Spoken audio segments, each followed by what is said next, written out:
I'm gonna cut straight to the chase here. 1K per video isn't as far from you as you think it is. When I was preparing for this video, I realized that it took me just 6 months to raise my prices from $50 to over $1,000 per single video.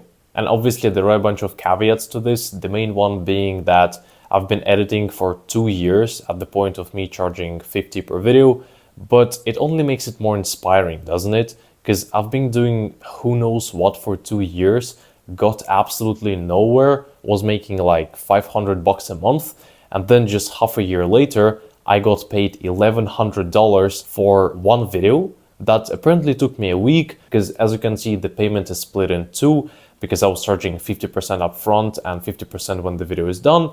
And these two payments are exactly a week apart. So in this video, I'm going to talk about what were the key actions I took during those 6 months that helped me make the most progress, and also what not to do so that you can avoid the mistakes that might cost you years of progress. Let's rewind back to March 2023. That's really when it all started for me. And in all honesty, that was probably the lowest point in my life so far. That month, I literally made $0 because I was working for some random ass client for free just because I thought he was gonna blow up and we were gonna get rich. Obviously, it never happened, and luckily I realized that it's not happening sooner rather than later. And so in early April, I saw an Instagram story from a guy named Sam that he was looking for a video editor for his YouTube channel. The budget was $50 per video, and I wasn't particularly hyped about the budget and about how much money I was gonna get paid, but I wanted to make at least some money. So I went ahead and applied for this job. You had to make like a trial edit, so I did that, submitted the trial, and actually got hired. Sam sent over the first video for me to edit, and I'm not sure why, it's probably just my personality, because I really did not know about the whole concept of over-delivering, and I didn't see a personal benefit in me just going all out in this $50 video, but still I did. I spent a fair 4 days working on that video, and it paid off. After seeing the video, Sam raised my rate to $80 per video without me even asking, which I'm honestly super grateful for, because I think it enabled this positive feedback loop. And it wasn't about those extra $30 that I was now getting paid for every single video. It was about the mindset that I adopted that day, the same exact mindset that got me to 1K per video and beyond. But honestly, even though this story is very wholesome, my client raised my rate without me even asking, I'll be honest, sticking to one client and hoping for the best might not be the best option at the beginning. With Sam, I got to $120 per video, and honestly, it just did not make sense for him to pay me more than that, just because he couldn't extract enough value from these videos for his business to justify paying me more than $120. And that's totally fine. The amount you're getting paid solely depends on the client and how valuable you and the videos you edit are to them. Every client has a certain limit of how much value they can extract from your service, and therefore a certain limit on how much they can actually pay you. As long as there is a room for improvement for you, so as long as this limit exceeds what they're currently getting from your service, you over-delivering is going to actually increase your rate with this exact client. But problem is, especially in the beginning, if you're serious about video editing and improving your skills, what tends to happen is you tend to outgrow creators and their paying capacity very, very quickly. Just because honestly, it takes way more time to build an actual business to the point where you need a full-time video editor at a 6-figure salary than you getting good at video editing and not missing deadlines. However, if this is the case, it doesn't mean that you should stop over-delivering. Rather, it means that you should start leveraging your over-deliveries in a smarter way. See, there is this concept of leverage. For example, I'm recording a YouTube video right now, and it's a way higher leverage activity than speaking to you one-on-one. Because if we speak one-on-one, you are the only person who's gonna have that conversation with me. But this video might get seen by hundreds or even thousands of other video editors, which is kind of crazy, right? But the same concept applies to your video editing work. If you're working with just one client, it's you and them, sure, it might happen so that you're the perfect fit for each other. As your skill grows, client's paying capacity grows. But as I already said, in majority of situations, it's not the case. So you need more leverage, which basically means that you need to get your work seen by more potential clients. And the best tool to have that as a video editor is Twitter.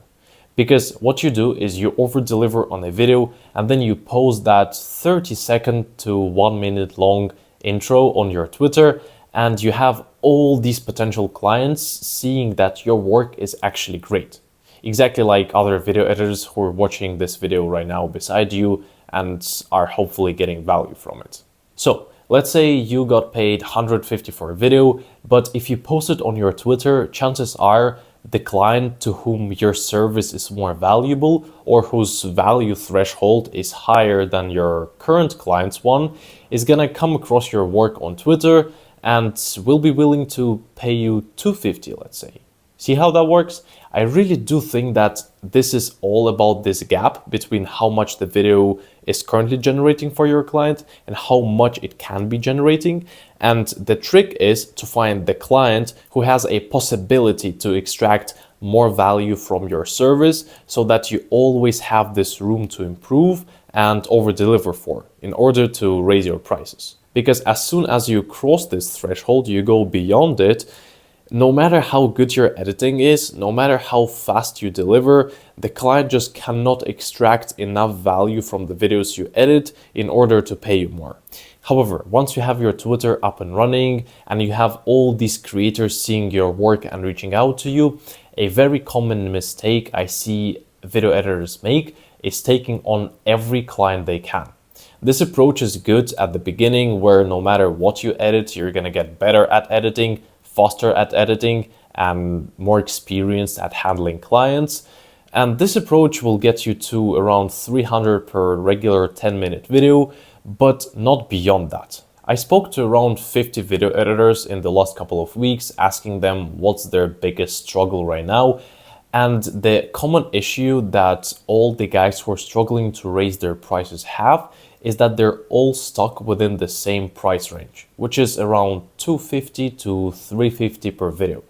This is because they onboard all these random clients from different niches, agree to lower their prices all the time, and therefore are just not making any progress and are kind of stuck.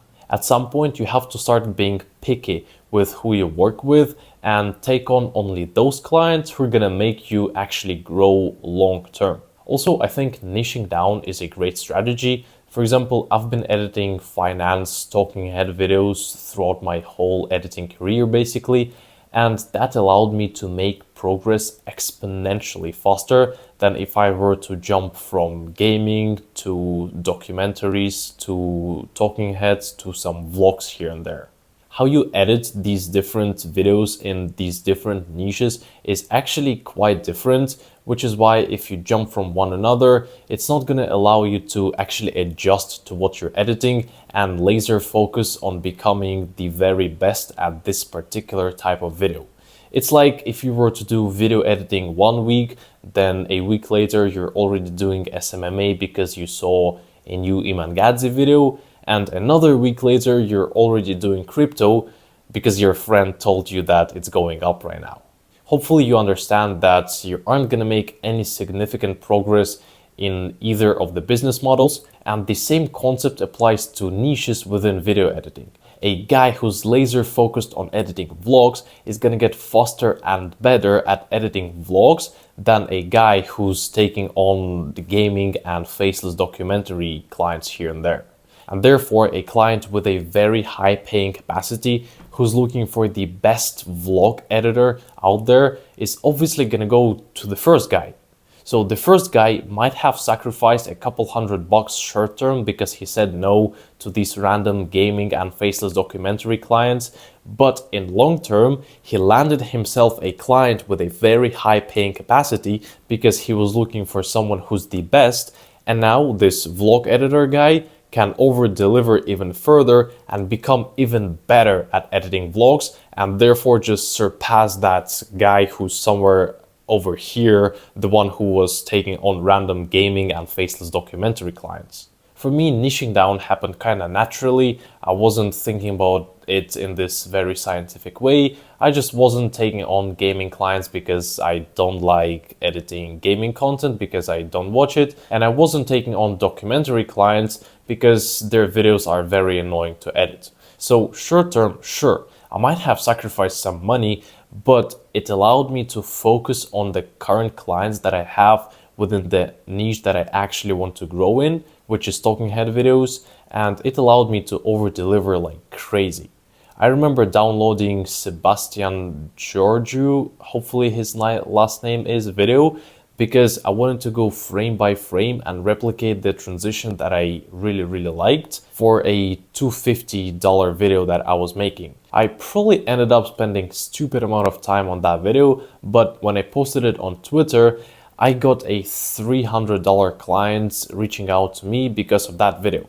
And that $300 video landed me a $400 client. Then that landed me for a $50 client, which honestly was way more work than the $400 one, but it's exactly my next point. Finding good long-term clients isn't always about the money.